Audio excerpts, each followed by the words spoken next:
Hi everyone. Okay, only 24 hours to go until the big match. Very exciting stuff. So I thought we'd take a look at least one more game between Anand and Carlsen before then. This was a game at standard time controls played at the prestigious Linares tournament of 2007. Carlsen was only 16, but already of course a huge talent to be reckoned with. So Anand had white and open with e4. Carlsen answered e5s, one of the many ways that he plays against e4. As I said in the last video, it'll be very interesting to see which openings the players use against each other and what new avenues of those openings the teams of each player have explored in their preparation. Of course, they will have a wide range of preparation to choose from. There are bound to be several lines with the white pieces that lead to a small, safe advantage, but it's the prep that players have with the black pieces that is usually more interesting.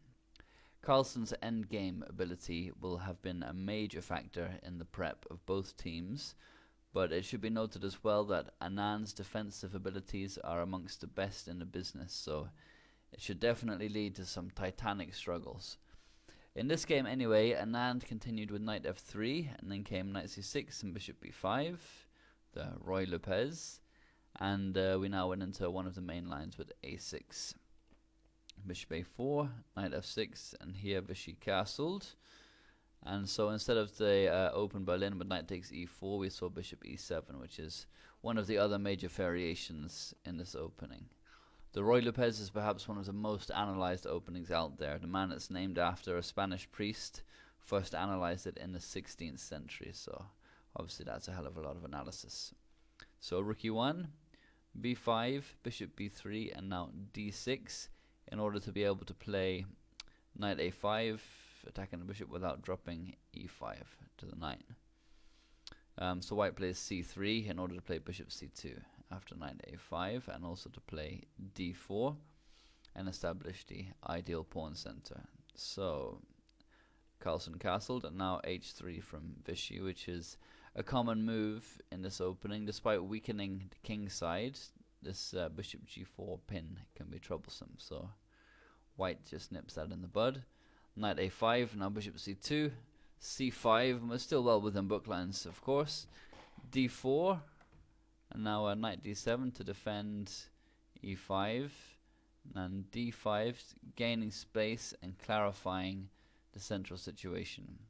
So knight b6, eyeing c4 in conjunction with the knight on a5, knight bd2, and now g6, perhaps preparing f5, and also to take control of some right squares on the king side, although this move is usually played later, so I'm led to believe it's kind of a semi-waiting move, but white will often play knight f1, g3, and then these two squares are controlled. And Anand now continue with b4, so this kind of effective waiting move is proved to be useful, because after c takes b4, c takes b4, black can start using the c4 square, but only for a moment, because after bishop b3, Carlsen didn't want to allow the trade, and he played knight b6. So white definitely has more space to play around with here, and is very slightest of advantages after bishop e3.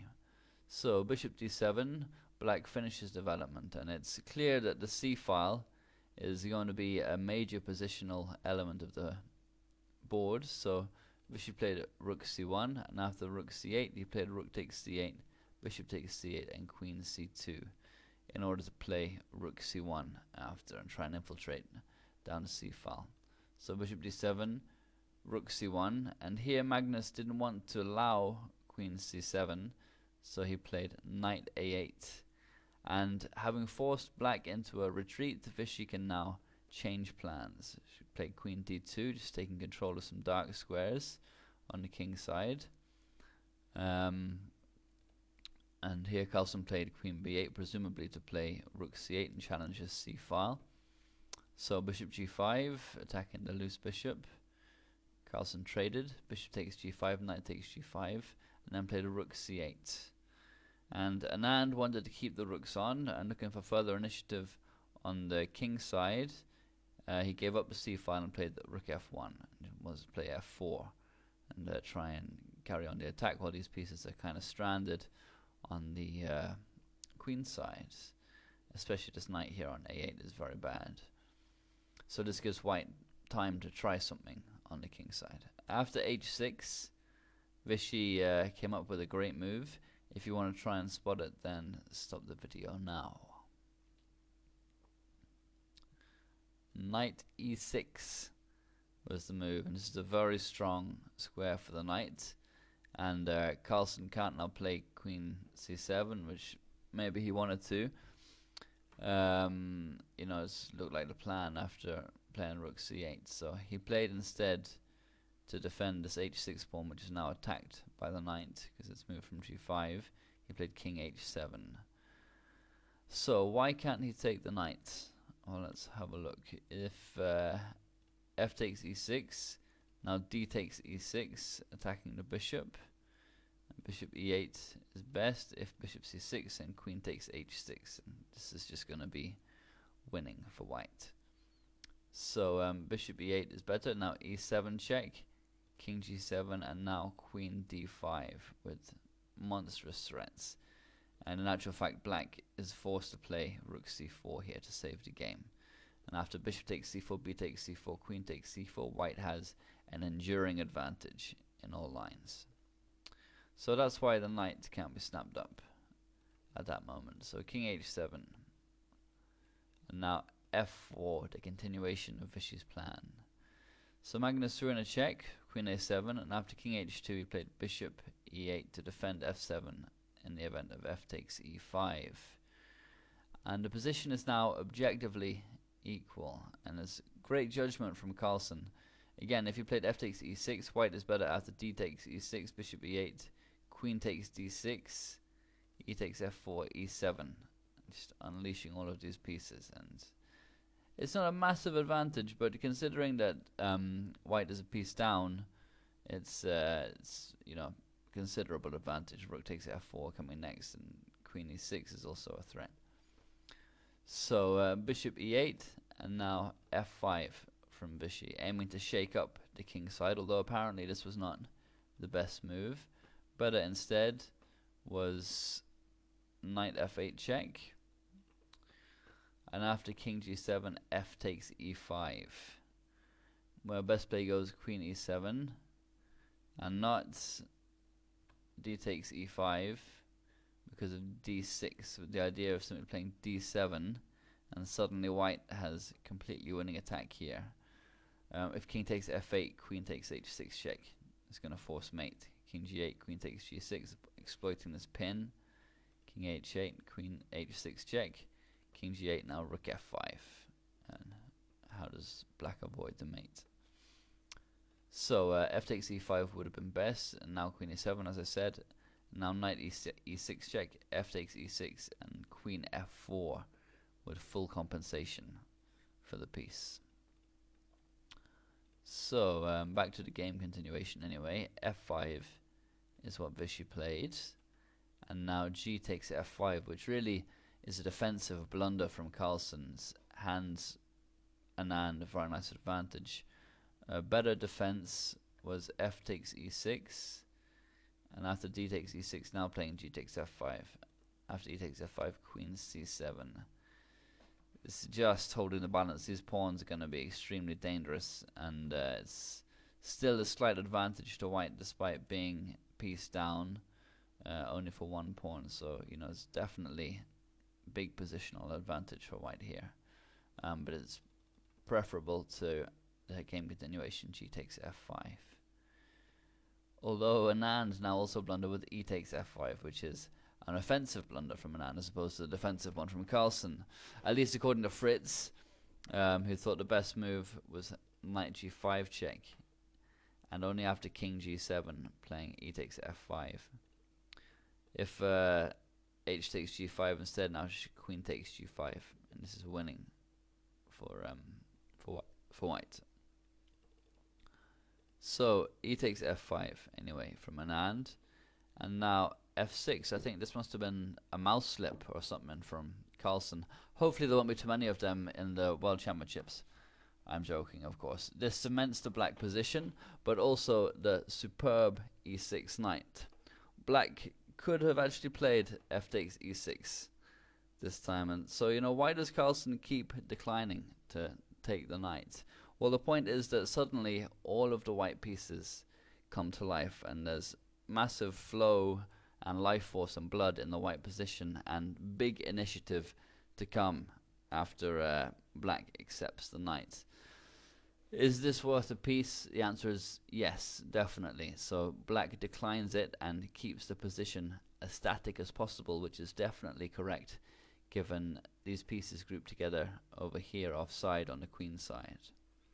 For example, d takes e6, queen c7 is probably best. It's similar to the position we saw a moment ago, but still white has a small advantage, and considering he's a piece down, it's you know, a huge positional advantage. So f6 anyway from Carlsen. And now rook e1 from Anand, presumably to play a rook lift and get the rook involved in the attack. So Carlsen now played knight c7, just trying to get the knight back into the game, or at least trade it for this very excellently posted knight in comparison to the knight that was on a8. But this allows rook c1, and this move rook c1 actually exposes knight c7 as a blunder. Obviously now the knight is pinned because the rook on c8 is unprotected. And actually better than knight c7 would have been knight b6 instead, according to Fritz. So rook c1 anyway, and now bishop d7. This deals with the problem of the pin, but now comes rook c3, and the aforementioned rook lift is very, very strong for white. So e4 was the next move from Carlsen. I'll give 10 chess bucks to the man who can figure this move out. Pause the video if you'd like to take some time and post your answer in the comments section. You're going to have to see pretty deep into the position to figure that one out. Fritz preferred, instead of e4, knight takes e6, losing a piece. And this is how strong white's position is, that black has to give up a piece. After d takes e6, rook takes c3. This bishop here, it couldn't move. It was tied to defending the rook on c8. On c8. So obviously it can't move to e8 after d takes e6. If bishop c6, then queen takes d6, and this pin is going to win a piece. There's no defense.